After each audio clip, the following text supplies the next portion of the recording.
Hello everyone, this is Nyan91 from Instagram, YouTube again, coming with a new video about Islamic art in Cairo. I found this wonderful article called Figural Ornament in Medieval Islamic Art, as well as some old photos and video from when I was in Cairo, so I thought I would make a new video.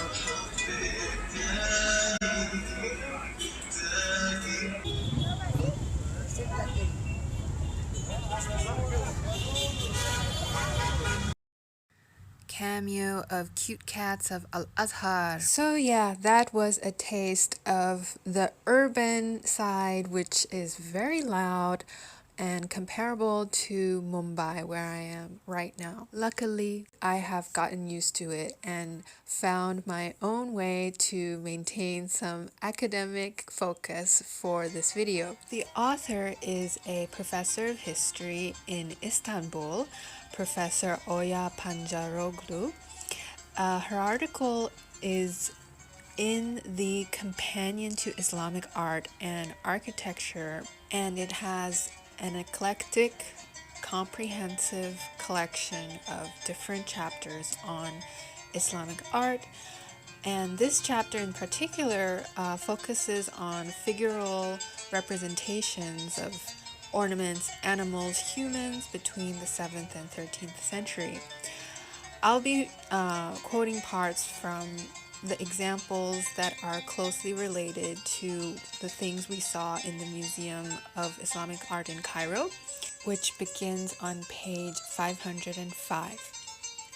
Quote, "The figural decoration of Umayyad and Abbasid palaces can be considered as emerging out of late antique traditions of figural representation, and not designed to be entirely private affairs, since palaces were sites for audiences and elite entertainment. Palace decoration in the 11th century continued to employ figural representation.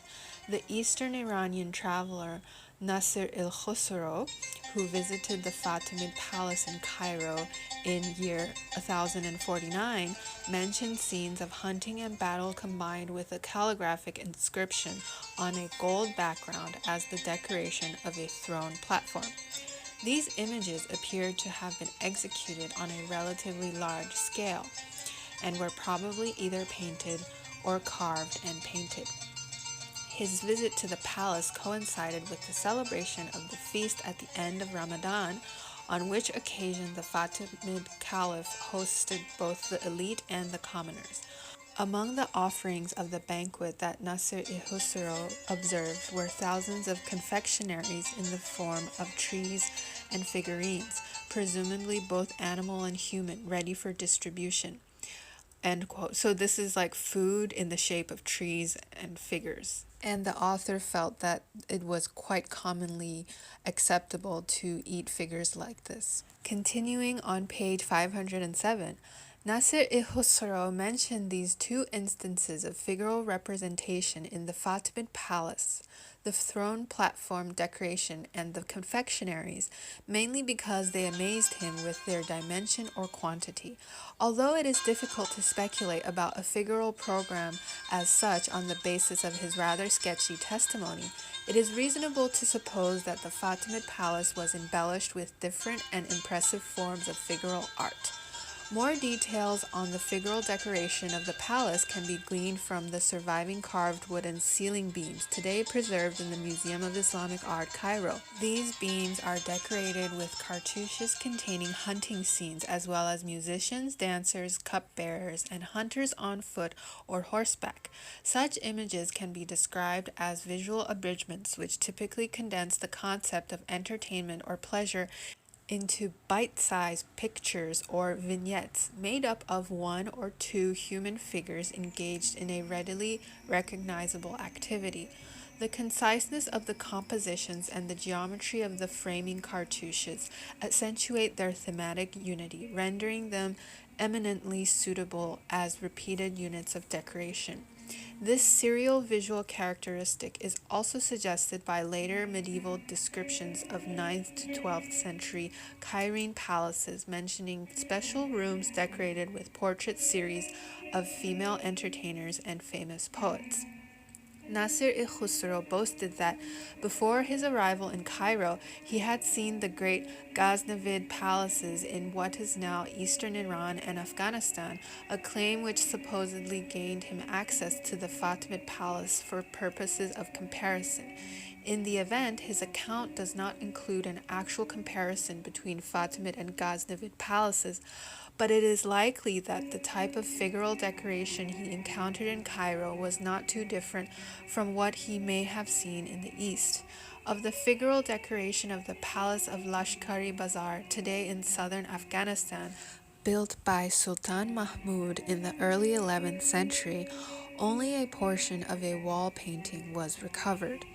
The series of 44 nearly life-size standing courtly attendants or guardians in the surviving portion of the painting tally with descriptions of contemporary Ghaznavid ceremonial processions in the court. Numerous marble panels carved in low relief with abridged imagery, similar in subject and composition to those on the Fatimid wooden beams with standing and horseback figures, as well as images of musicians and dancers, have been found in the capital Ghazni and may well have decorated not only the palace but also other residences there. Then the article continues with interesting examples of ceramics on page 508. Images of figures engaged in activities such as drinking or music making had become part of the decorative repertoire not only of buildings but also objects, appearing especially on 9th and 10th century ceramics from Abbasid Iraq.